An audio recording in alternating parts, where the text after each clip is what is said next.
नमस्कार विद्यार्थी मित्र हो। आज के इस वीडियो में हम हिंदी विषय के अंतर्गत व्याकरण का हिस्सा देखने जा रहे हैं। आज हम व्याकरण में क्रिया के काल इस विषय पर चर्चा करेंगे।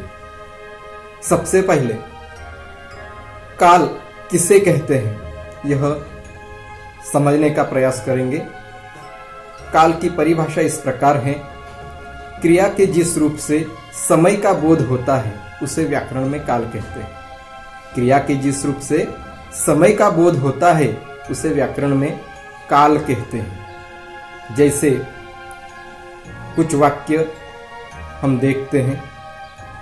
पहला वाक्य, राम रोटी खाता है। दूसरा वाक्य, राम ने रोटी खाई थी। तीसरा वाक्य, राम रोटी खाएगा। इस प्रकार इन तीनों वाक्यों में जो क्रिया आई हैं वह क्रियाएं अलग अलग काल में होने का बोध कराती हैं। तो दोस्तों, अब हम काल के प्रकार पर चर्चा करेंगे। काल के मुख्य रूप से 3 भेद माने जाते हैं, वह निम्नानुसार है। पहला वर्तमान काल, दूसरा भूतकाल, तीसरा भविष्य काल। वर्तमान का मतलब है जो जारी है, चल रहा है वह समय। भूतकाल का मतलब है बीता हुआ समय, और भविष्यकाल का मतलब है आने वाला समय। इस प्रकार अब हम प्रत्येक काल के 3 उपभेद देखेंगे। सबसे पहले वर्तमान काल का पहला उपभेद हम देखते हैं। वर्तमान काल का पहला उपभेद है सामान्य वर्तमान काल। सामान्य वर्तमान किसे कहते हैं यह भी समझना जरूरी है। इसीलिए हम सामान्य वर्तमान काल की परिभाषा देखेंगे।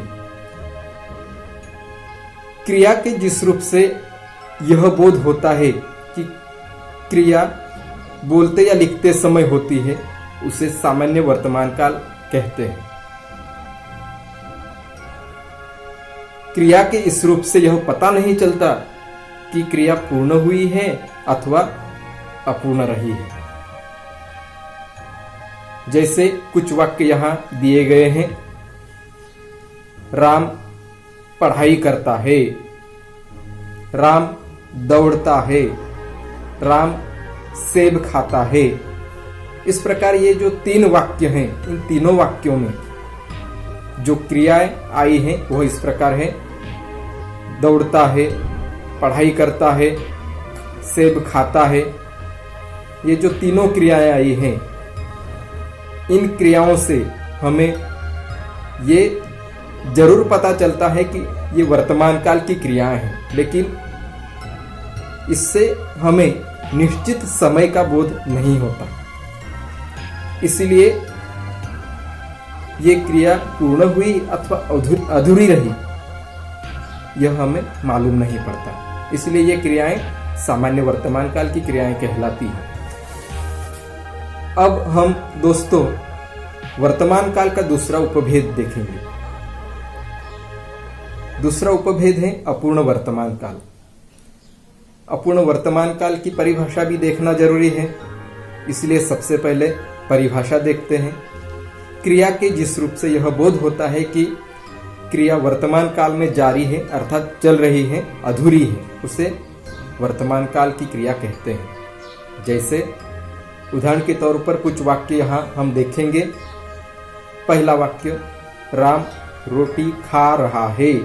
दूसरा वाक्य, बच्चे मैदान में खेल रहे हैं। तीसरा वाक्य, वह पढ़ाई कर रहा है। इस प्रकार इन तीनों वाक्यों में क्रमानुसार रहा है, रहे हैं, रही, पढ़ाई कर रहा है, इस प्रकार की ये क्रियाएं आई हैं। इनसे हमें ज्ञात होता है कि क्रिया वर्तमान काल में जारी है, चल रही है, अर्थात वह पूर्ण नहीं हुई है। इसलिए ये अपूर्ण वर्तमान काल की क्रियाएं कहलाती हैं।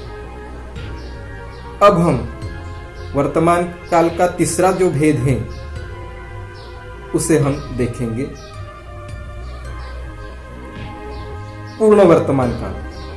पूर्ण वर्तमान काल की परिभाषा इस प्रकार है, क्रिया के जिस रूप से यह बोध होता है कि क्रिया भूतकाल में आरंभ होकर नजदीक वर्तमान काल में समाप्त हो चुकी है, उसे पूर्ण वर्तमान काल की क्रिया कहते हैं। उदाहरण के तौर पर हम देखेंगे, पहला वाक्य, मैंने पढ़ाई कर ली है। दूसरा वाक्य, राम ने रोटी खाई है। तीसरा वाक्य, मैंने फिल्म देखी है। इस प्रकार इन तीनों वाक्यों में ली है, खाई है, देखी है, इन क्रियाओं से पता चलता है कि क्रिया अभी अभी समाप्त हुई है। इसीलिए यह पूर्ण वर्तमान काल की क्रियाएं कहलाती हैं। दोस्तों, अब हम भूतकाल के उपभेद देखेंगे। भूतकाल का पहला उपभेद है सामान्य भूतकाल। सामान्य भूतकाल की परिभाषा इस प्रकार है, क्रिया के जिस रूप से यह बोध होता है कि कार्य बोलते या लिखते समय समाप्त हुआ है, उसे सामान्य भूतकाल कहते हैं। क्रिया के इस रूप से यह पता नहीं चलता कि क्रिया पूर्ण हुई अथवा अपूर्ण रही है। जैसे कि उदाहरण के रूप में हम देखेंगे, राम ने रोटी खाई, बच्चे खेलने लगे, बड़े बाबू ऑफिस में आए। इन तीनों वाक्यों में पहला वाक्य जो दिया है, राम ने रोटी खाई, यहां पर खाई है या खाई थी ऐसा नहीं कहा गया है, सिर्फ यह बताया गया कि रोटी खाई। कब खाई? खाई, लेकिन भूतकाल में ये क्रिया जरूर हुई है, लेकिन कब ये नहीं बताया गया है। उसी तरह दूसरे वाक्य में भी और तीसरे वाक्य में भी यह क्रिया सामान्य भूतकाल में घटित होने का बोध कराती है, इसीलिए इन्हें सामान्य भूतकाल की क्रियाएं कहते हैं। अब भूतकाल का दूसरा उपभेद अपूर्ण भूतकाल। अपूर्ण भूतकाल की व्याख्या इस प्रकार है, क्रिया के जिस रूप से यह बोध होता है कि क्रिया भूतकाल में आरंभ हुई पर बोलते या लिखते समय पूर्ण नहीं हुई है, उसे अपूर्ण भूतकाल की क्रिया कहते हैं। उदाहरण के तौर पर हम देखेंगे, पहला वाक्य, राम रोटी खा रहा था। दूसरा, बच्चे खेल रहे थे। तीसरा वाक्य, मानू फूट फूट कर रो रही थी। अब देखिए, इन तीनों वाक्यों में खा रहा था, खेल रहे थे, रो रही थी, इन क्रियाओं से हमें पता चलता है कि ये क्रियाएं भूतकाल की हैं, लेकिन ये क्रियाएं भूतकाल में चल रही थी, मतलब पूर्ण नहीं हुई थी। भूतकाल में ये अधूरी थी, इसीलिए ये क्रियाएं अपूर्ण भूतकाल की क्रियाएं कहलाती हैं। अब भूतकाल का तीसरा उपभेद हम देखते हैं। भूतकाल के इस तीसरे उपभेद में हम देखेंगे पूर्ण भूतकाल। क्रिया के जिस रूप से यह बोध होता है कि क्रिया बहुत समय पहले समाप्त हो चुकी है, निकट भूतकाल में नहीं, उसे पूर्ण भूतकाल की क्रिया कहते हैं। उदाहरण के तौर पर कुछ वाक्य हम यहां देखेंगे। पहला वाक्य, लेखक सिरचन को मनाने गया था। दूसरा वाक्य, शंकर मुंह छिपाकर भागा था। तीसरा वाक्य, उन्होंने कहानी सुनाई थी। इन तीनों वाक्यों में देखिए क्रियाएं कैसे आई हैं। पहले वाक्य में गया था, दूसरे वाक्य में भागा था, तीसरे वाक्य में सुनाई थी। इस तरह क्रियाएं आई है, जिससे हमें पता चलता है कि क्रिया भूतकाल में बहुत समय पहले समाप्त हो गई है, निकट भूतकाल में नहीं या वर्तमान काल में नहीं। इसलिए ये क्रियाएं पूर्ण भूतकाल की क्रियाएं कहलाती है। अब दोस्तों हम भविष्यकाल के बारे में चर्चा करेंगे। भविष्यकाल का मतलब है आने वाला समय। भविष्यकाल का सिर्फ एक उपभेद हम देखेंगे, सामान्य भविष्यकाल। सामान्य भविष्यकाल की परिभाषा इस प्रकार है, क्रिया के जिस रूप से यह मालूम होता है कि कार्य आने वाले समय में होगा उसे सामान्य भविष्यकाल की क्रिया कहते हैं। कुछ वाक्य यहाँ हम देखेंगे उदाहरण के रूप में, राम रोटी खाएगा। दूसरा वाक्य, आज फिर कोई दुर्घटना होगी। तीसरा वाक्य, रामू किताब पढ़ेगा।